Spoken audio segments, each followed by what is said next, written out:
Hello, everyone, and welcome to our Passions in Practice series. This is our last series for the summer and for until the summer. So we'll kick back up again in the fall. And I'm really excited to have Shain join us and talk about his journey in life as a musician. I'm hoping that we maybe quite literally end this series on a high note after this year. So with that, I welcome John to join us. Also, as the presentation goes on, there's a Q&A tab at the bottom. You can enter questions at any point in time, and I will field them to John, or John will be able to take them. But do not feel like you need to wait until the end. You can put questions in at any point. Great. Thank you. Thanks, John, for joining us. We're excited to have you. Yeah, thank you for having me.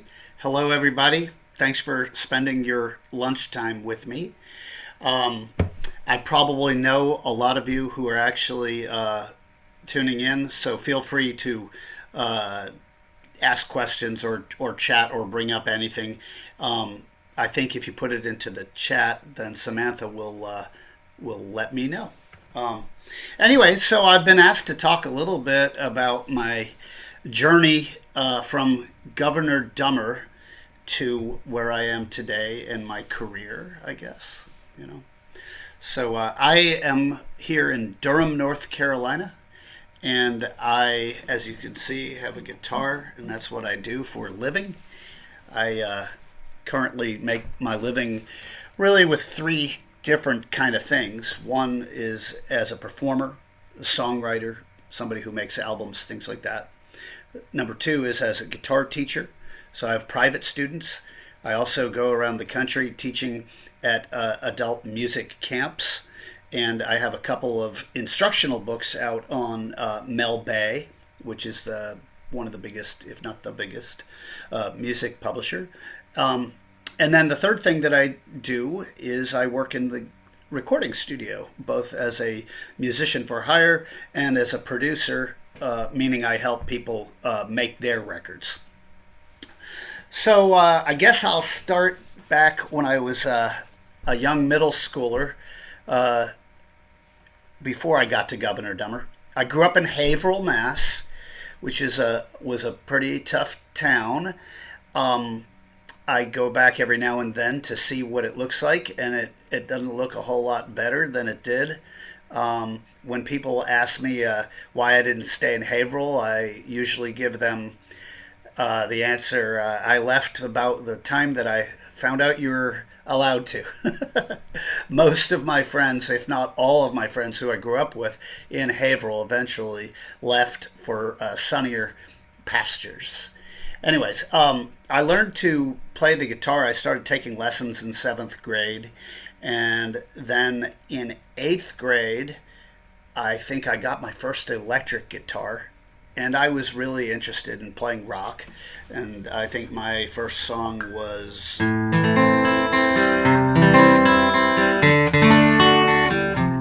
there is a house in New Orleans. So, perfect thing for a young Jewish boy from Haverhill, Mass to be singing about a whorehouse in New Orleans. But, all the best folk songs have these kind of elements in it. Um, so I figured I'd be going to Haverhill High. My parents had different ideas about that, and so they said, we're applying to prep schools. I was, prep school? You know. As it turned out, they probably did the right thing, because my two best friends in middle school both dropped out of Haverhill High School by the time they were 16. And one of them might actually be on this call right now. I'm not sure. Um, but so going to Governor Dummer was interesting. I was a pretty shy kid, but I had this electric guitar with me. And that kind of got me into places socially that I otherwise wouldn't have gotten into. So I had been there less than a week, and there was one sanctioned musical thing that you could do at Governor Dummer, and it was the jazz band. You could join the glee club too, the choir, but that was not for me. And there were musicals, but they didn't allow freshmen to do that. Maybe they do now. I don't know. But so we had the jazz band that was led by Chris Stowens, who at the time was the music teacher and the director of the whole arts program of Governor Dummer. And he would go on to become one of my biggest musical mentors, actually. But that first week at Governor Dummer, these older kids saw my new Fender Strat. It wasn't new. It was a used guitar, but it was the world to me. And they said, "You must be able to play. You want to join our band? It's called Positive Feedback." This is pretty funny. I was like, "Sure, I know how to do this." So I knew those chords, which allowed me to play songs like this. Rolling Stones. And then we also did this one.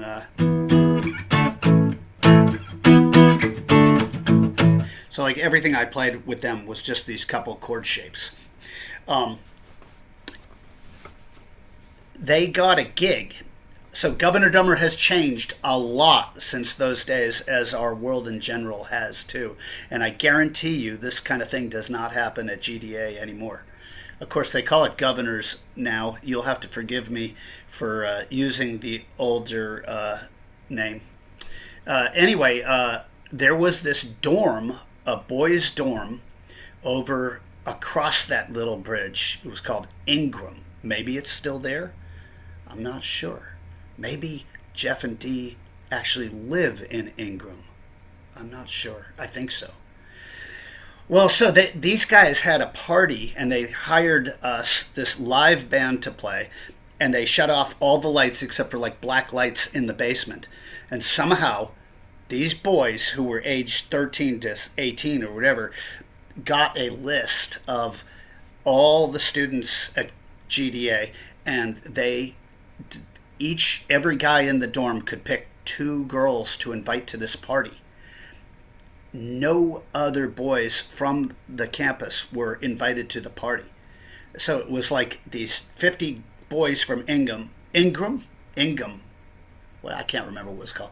But and then there was like 100 girls, and then me, the only freshman, playing in this dark, dingy basement, playing.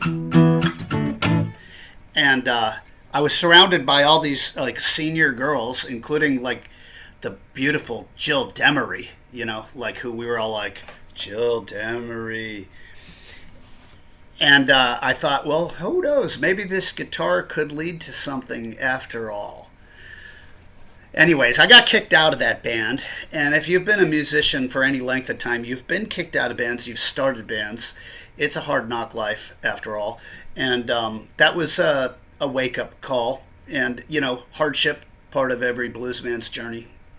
Getting kicked out of a band at a prestigious New England prep school is part of every bluesman's journey. Anyway, so then we started our own band at Governor Dummer. It was called The Partisans. And it was me and F.J. Ventry, who I still play with to this day, John Miller, who was a drummer. These guys were both a class of 84. And FJ and I recently played in Berkeley, California, and we saw John Miller. He came to the gig. It was great to see him. He's still playing drums after all these years. And then the fourth guy was my friend Jimmy from Haverhill, who was not currently employed or in any school. And I like to think that we helped save his life, But we had a great time playing a lot of covers, and we started to write our own original material. And we did that for pretty much the rest of my high school career. But there were a couple of great things at Governor Dummer. And one was like they had the music theory class that was a full credit class that you could take as a sophomore. And I did that and really got my foundation of how music works from Chris Stowens. And he was a piano player, not a guitar player. So I would end up going down into those, in the old Thompson Auditorium, I would go down into these practice rooms and sit at a piano, kind of teaching myself how to play the piano and how to understand what he was teaching us. And it was a huge thing for me. Another big turning point was my sophomore year, I went out for the JV basketball team because you had to take a sport. I don't know if you have to do that anymore. Maybe now it's like you have to sing opera or something. I'm not sure. But we had to take sports.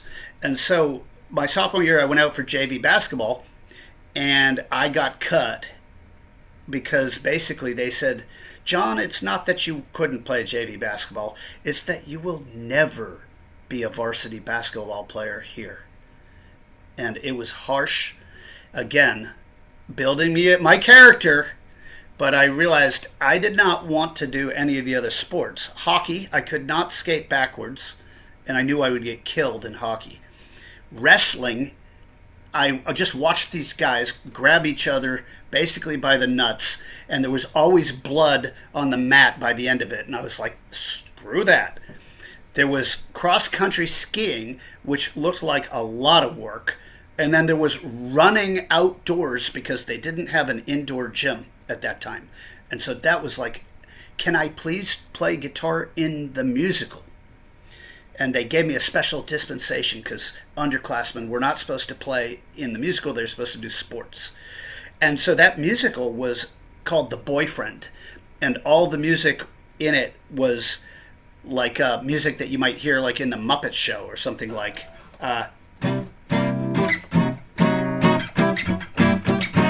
It was like set in the 1920s. And I had to learn a lot of chords because just doing this wouldn't have gotten me by. So I learned a ton of chords and I got a lot better in a short amount of time. And I thought, okay, well, so guitar can get me out of sports. Okay, this is good. So I've now learned that girls are interested. I've now learned that I don't have to play sports if I can play the guitar, right? And then senior year, another great thing happened. There were these things called senior spring term projects where you could literally drop your classes. And that was the end of my math that I ever took. I never took any in college or anything like that. And me and my friend Tim Maxfield, who was a drummer, we decided to drop our classes, and that spring we put on a concert of our own original songs that we wrote specifically for that. And Thompson Auditorium got packed. There was like 300 people in there. They seemed to love us. It was like, holy moly. It was the first time I actually thought, could I do this for a living? You know, because, you know, your parents tell you that you're good and stuff. But to have 300 people listen to your original music and say it was good was like, it was like, wow, I don't know. So I didn't know if I should apply to music school or go to a regular school and do music on the side. And I just decided eventually to get an actual diploma just in case this idea that I had told nobody about wasn't going to work. So I came to Duke here in North Carolina, and I've been living in North Carolina since 1986. And I always knew that I was going to study something, but that I would be playing music with this dream of going into music at the same time later. So when I got there, I immediately I brought like milk crate after milk crate full of vinyl records and a full stereo, my gigantic amplifier, which I still have, that big one, several guitars. My roommate must have thought, what the hell's going on? He came in with a suitcase and a computer, and I had all this musical equipment. But I got into a band there, and we started playing along a lot of the fraternity parties and things like that. And we met a guy named Slewfoot, who at the time I thought was like an old man. He was like 36, and he had like no teeth. He was a heroin addict. And, you know, I was like, now we're hanging out with the real blues people, you know. But Slewfoot knew all of the older black bluesmen in our area. And he was like a conduit to me meeting and learning about the Piedmont blues. So I was, say, 18, 19, and these were men who were born in the teens, you know, and they had been playing guitar since the 1920s or 30s, and now they were, you know, in their late 60s. And a couple of my mentors were Big Boy Henry, who was a bluesman from Beaufort, North Carolina, and another named John D. Holman, who was from here in Durham. And he actually just passed away in his 90s a couple of years ago. But they were the first people that I heard were playing this kind of music, and I could sit and watch them. And so, like, I'll give you a little bit of a Big Boy Henry kind of guitar piece so you can see what I'm kind of talking about. So he'd be like.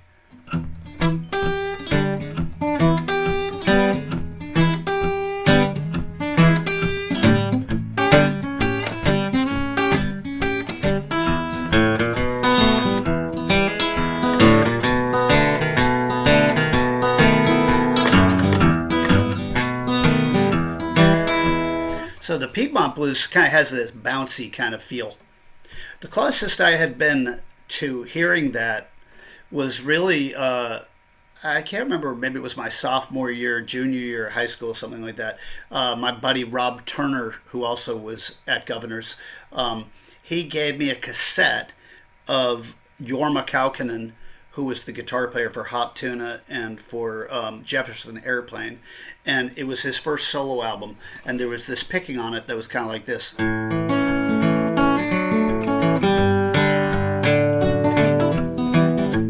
it was this very strong thumb. Like that. And I had never heard that kind of picking. It didn't sound like Paul Simon. It didn't sound like James Taylor.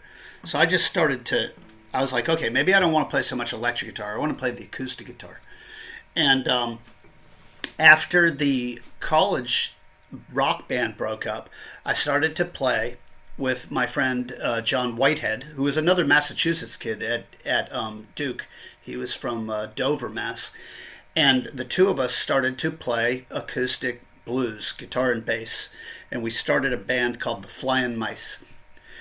And somehow, at age 21, we met a guy who was a sound man locally. He came up to us and he said, I am thinking of starting my own record label. I'd like you guys to be on it. And at this point, we were thinking we were going to leave Durham and maybe move to California or something to try to make it, you know. So we were like, oh, a record label. So we thought, I guess we're going to be famous now, right? Well, it didn't quite work like that. But it did keep me here in Durham. It took a few years to record the first album. We expanded to a 4-piece, and we started to tour. And what touring meant at that time, talking about like 1989, 90, 91, 92, there were no cell phones. There were answering machines and pay phones. We would literally be in our van driving, let's say, from Athens, Georgia to Spartanburg, South Carolina. And I would say, you guys got to pull over the van at a payphone at 1 p.m. so that I can call this club in Erie, Pennsylvania, who does booking calls at 1 p.m. on Tuesdays. It was ridiculous.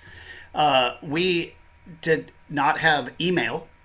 We used to let people know about our gigs by sending out a postcard to people. Some of you on this list might have used to get the postcard. But by the end of our band, though, we were sending out 3,500 postcards a month, which was $700 in stamps. So we would do a couple gigs a month just to pay for the mailing. A couple gigs a month were to pay for the insurance on our truck. And then we had a bank loan out, too, for, buying a PA system or something like that. So, I mean, it was, like, very hard to make money. We, at that time, the band, which was a 4-piece, we would take 10% of the money from each gig each, and 60% would go back into the band to pay our expenses. So the band, at its height, played 150 gigs in a year, and I think I made like $6,000 that year.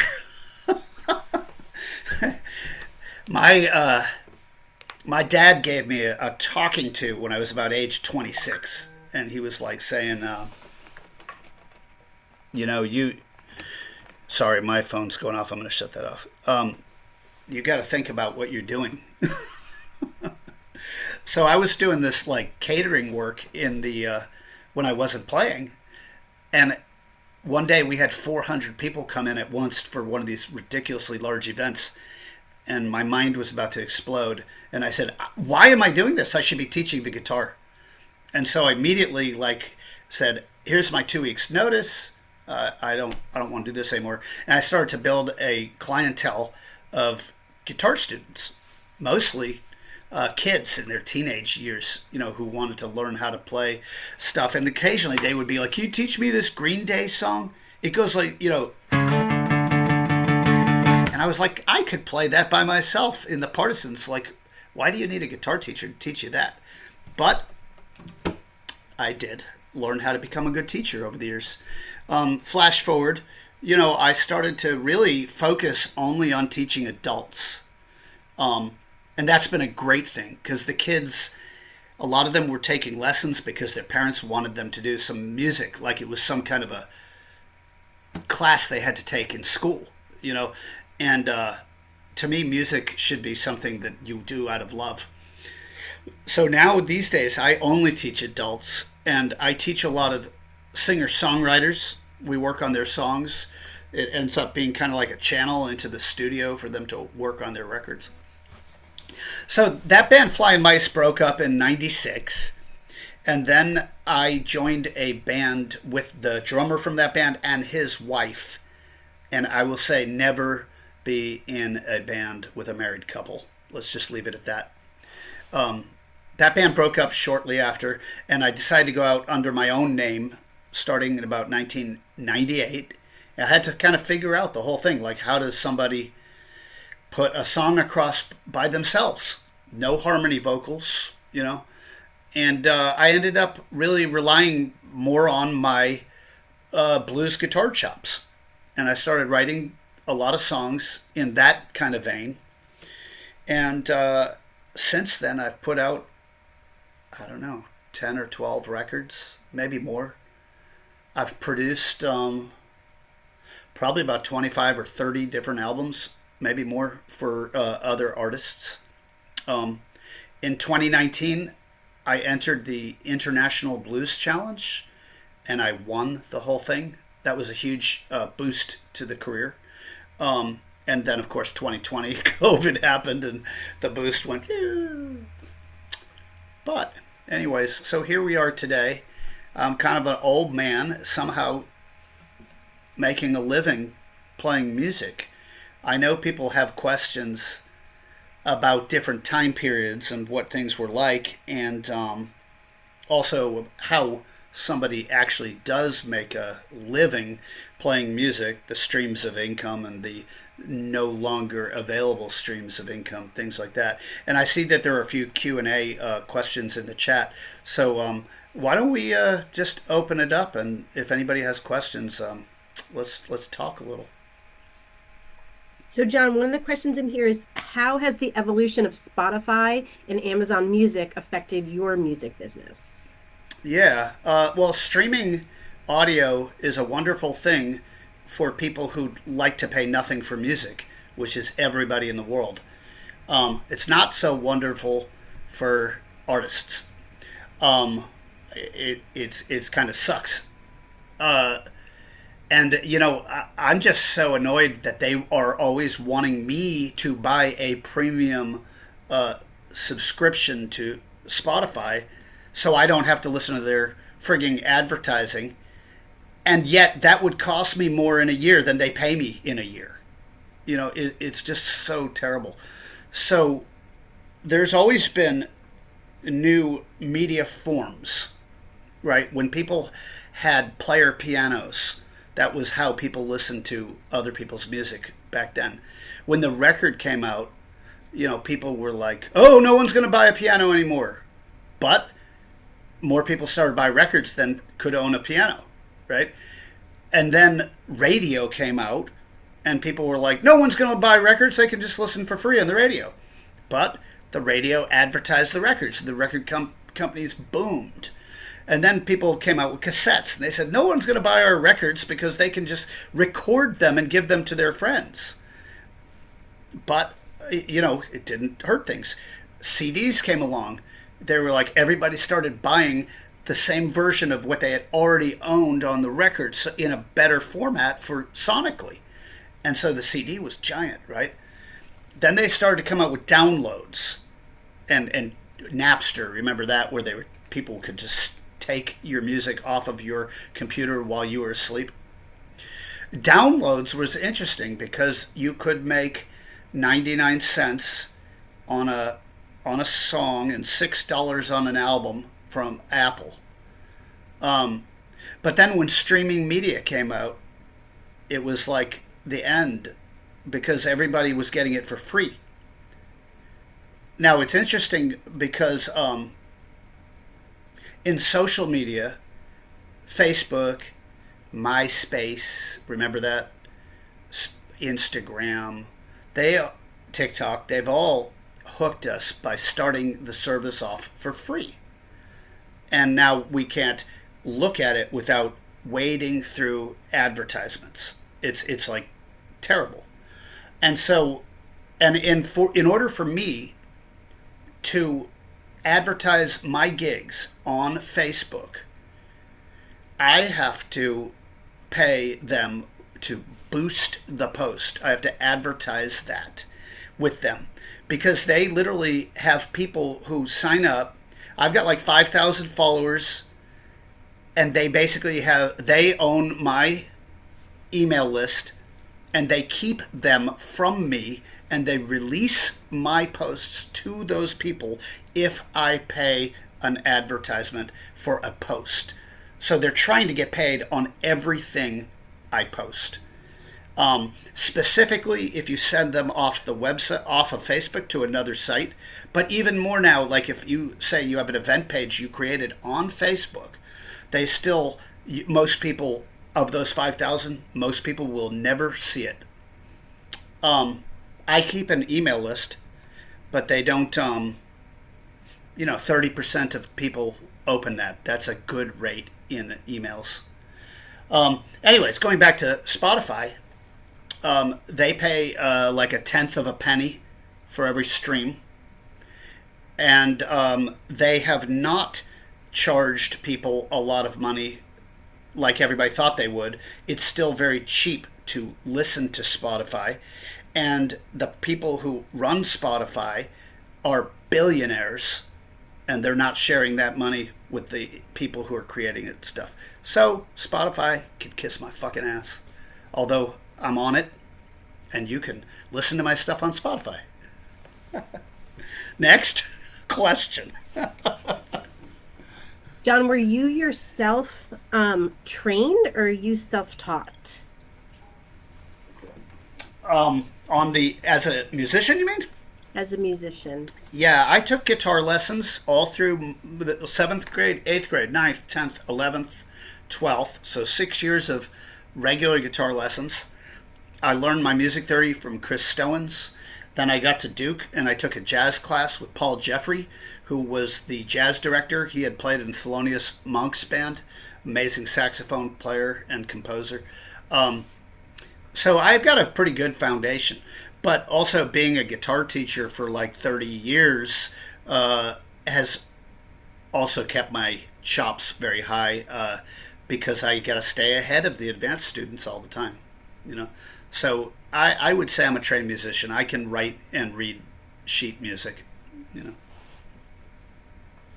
What is the greatest source of of income for you or secondary income? Like, is it producing? Is it the guitar lessons? Like, other than actual performing, where would Yeah. you say that you're getting sort of the most support financially in other areas? Well, I think it's kind of like probably I think of it as a third, and a third, but it's different every year.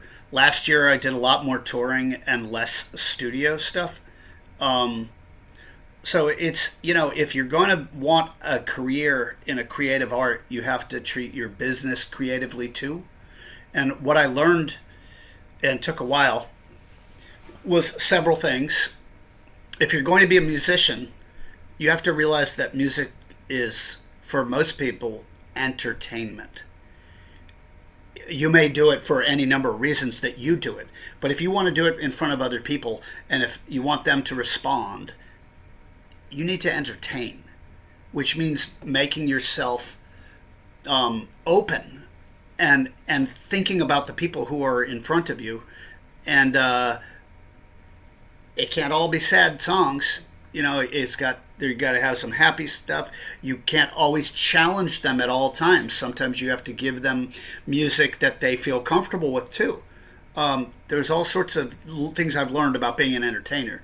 So I think that's crucial to being successful as a performing musician.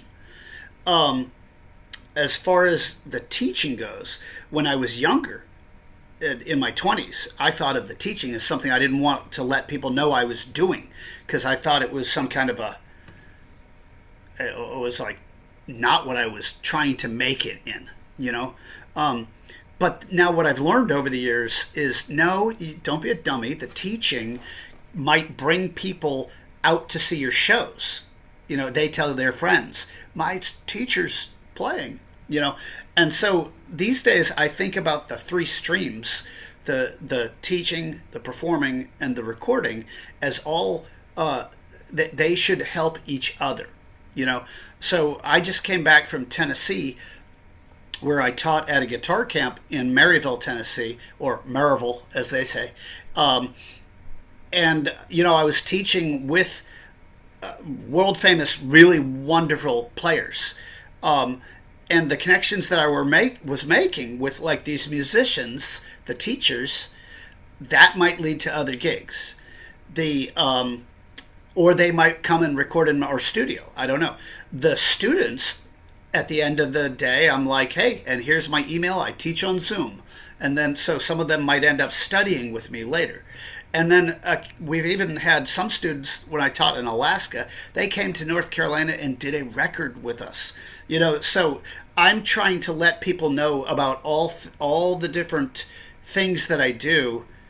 And if I had to say what do they all have in common, it's like communication. How to communicate with people. And I without trying to get too new agey here, I believe that what we all do in this life to feel successful is to touch and communicate with other people and other people's hearts. And my way of doing that happens to be music. But it could have been any number of things. And I think that any way that I can do that with the music is important to me. So I would rather sit on a Tuesday evening with one person across my table and working on being able to do this than to play in a bar where people are not like paying attention, listening. They're all chatting and drunk and stuff. Like I don't need to do that anymore. There are some things, gigs you take that, and this is beyond music too. I think there are gigs that we take that make us better at who we are, and then there are soul-sucking work environments too, and we need to avoid those things. And sometimes we convince ourselves that is necessary.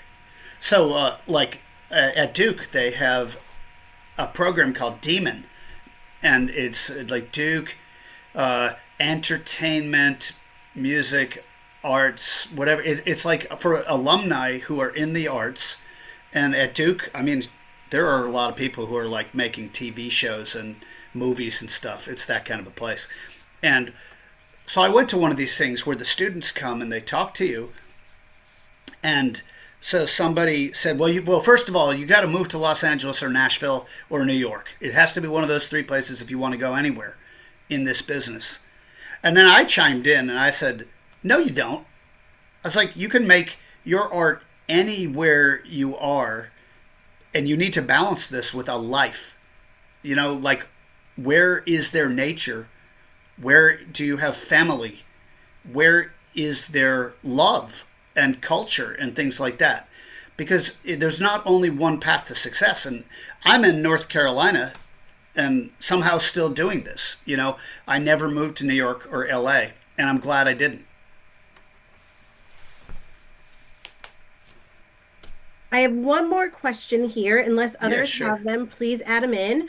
This is from Dennis Gately, who's very excited to see you. Thank you so Ah, Denny. much. Yeah, my good old Um, friend from Groveland. with everything going on in the world, where are the protest songs from singers, songwriters you work with?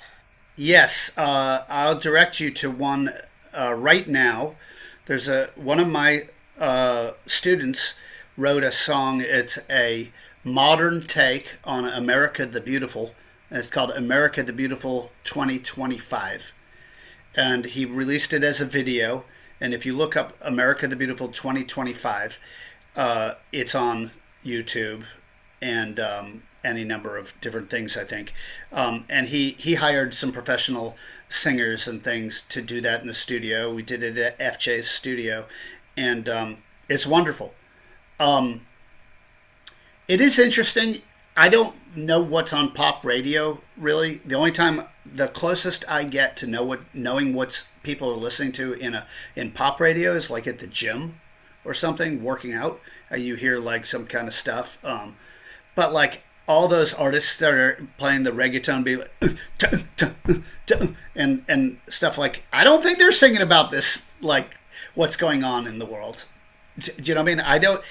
Popular music is no more like in the '60s. You had these songs like "Blowing in the Wind" or "The Eve of Destruction." I mean, people literally put that on the radio. I don't hear that on the radio now. But you don't have to listen to pop music to hear these protest songs, because there are people all around the country, in every country, writing that material. You know, I have been to some of the protests here in Durham recently. It kind of saddens me that the same demographic that is marching the streets is mostly the same demographic that were marching the streets in 1968. It's like, where are the young people today? My daughter, she was involved with protests on her campus, but she's not going to the protests right now, the No Kings protests and things like that. Um, you know, uh, I would love to see more people engaged, um, and I don't have the answers for that. I mean, people are on their phones.